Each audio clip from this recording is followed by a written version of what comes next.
앞서 보신 것처럼 미국을 중심으로 한 선진국들의 글로벌 긴축 확대에다 미중 무역 마찰이 겹치면서 신흥국 금융시장이 직격탄을 맞고 있습니다.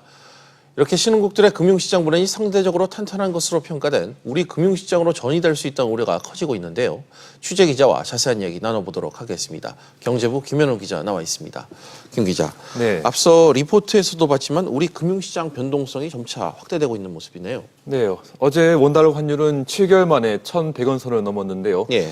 이달 초 1,070원 선에서 30원 넘게 오른 셈입니다.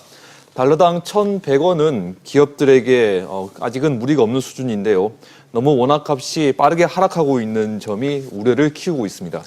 외환시장이 7개월 만에 1,100원대로 올라섰고 증권시장에서는 외국인 자금 이탈 조짐도 계속해서 보이고 있다고요. 네, 정부는 많은 외환 보유고와 경상수지 흑자 기조 덕분에 자금 이탈은 없을 것이라고 전망했지만 시장 상황을 보면 안심할 수는 없습니다. 예. 어제 외국인들이 3,195억 원어치 주식을 순매도했는데요.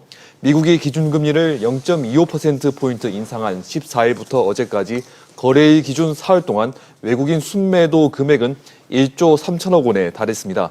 외국인 순매도는 지난 2월 1조 5,600억 원, 3월 7,400억 원, 4월 1조 300억 원, 5월 8,100억 원으로 계속됐는데요.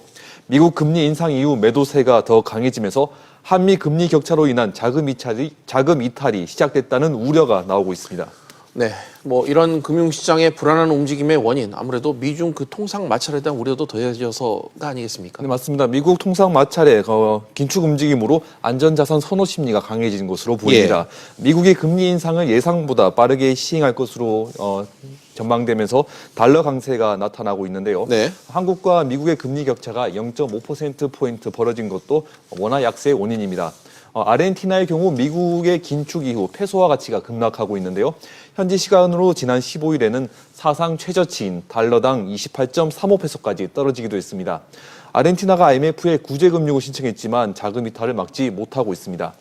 또 미국과 중국의 무역 분쟁으로 세계 경제가 침체될 것이란 우려가 커지면서 외국인들이 주식시장에서 대규모 매도를 하고 있습니다. 네, 그렇다면 원달러 환율 또 증시는 앞으로 어떻게 전망되고 있습니까? 일단 환율은 글로벌 긴축 흐름이 강해지고 있기 때문에 약세가 계속될 것으로 보입니다. 원달러 환율이 다음 달까지 1,120원까지 오르고 그 이후에도 계속 오를 가능성이 높다는 분석이 나오고 있습니다. 원화 약세 흐름에 미중 무역 분쟁이 해결되지 않으면 코스피는 2,300선도 위태롭다는 전망이 있습니다.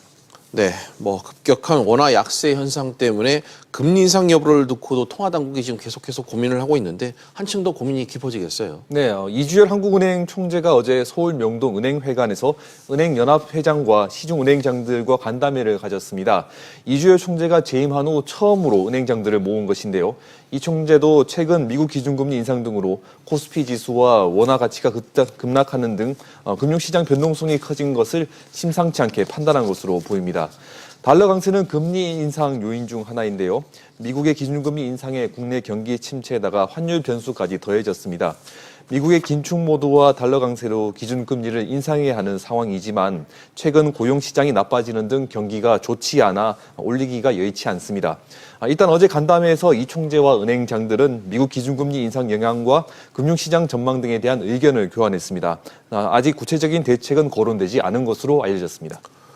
네, 경제부 김현우 기자였습니다.